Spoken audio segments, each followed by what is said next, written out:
As a life philosophy, learning to love failure doesn't sound very encouraging, but it has always worked for me. Failure is as much a part of life as success, and, although in today's world we are taught to worship success, usually financial success, in my opinion we can learn a great deal more from failure.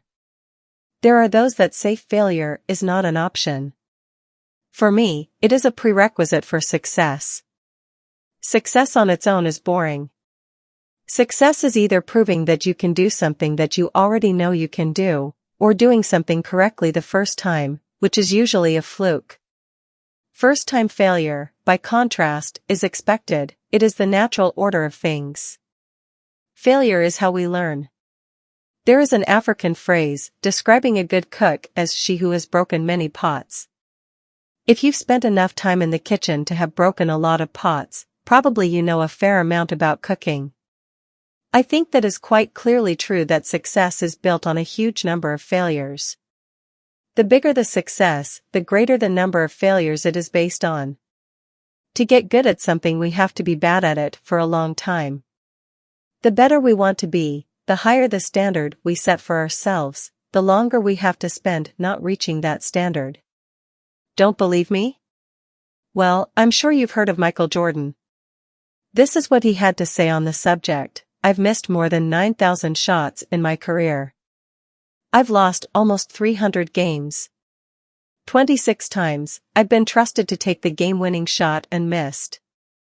I've failed over and over and over again in my life. And that is why I succeed." Jordan is saying something that has always been obvious to me, that without failure, success itself is meaningless. Without failure we have no way to enjoy success, because we have nothing to relate it to. With that in mind, enjoy your failures. They will make any success that you have much sweeter.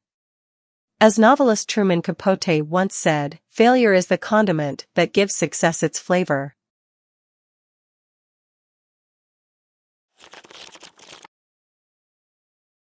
I Have a Dream is a 17-minute public speech by Martin Luther King, Jr. delivered on August 28, 1963, in which he called for racial equality and an end to discrimination.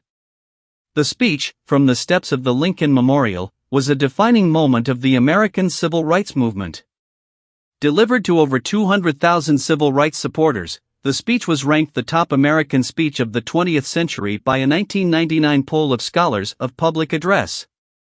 According to U.S. Representative John Lewis, who also spoke that day as the president of the Student Nonviolent Coordinating Committee, Dr. King had the power, the ability, and the capacity to transform those steps on the Lincoln Memorial into a monumental area that will forever be recognized. By speaking the way he did, he educated, he inspired, he informed not just the people there, but people throughout America and unborn generations. Both King's father and grandfather were Baptist preachers who had been actively involved in the civil rights movement. King himself graduated from Morehouse College in 1948. After considering careers in medicine and law, he entered the ministry. While studying at Crozer Theological Seminary in Pennsylvania, King heard a lecture on Mahatma Gandhi and the nonviolent civil disobedience campaign that he used successfully against British rule in India.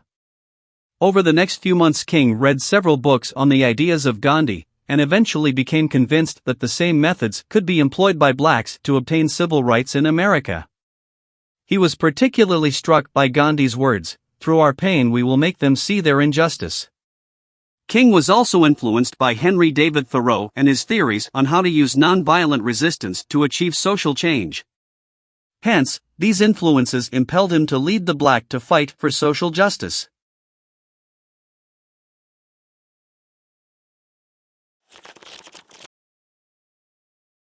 Clichés generally get a reputation.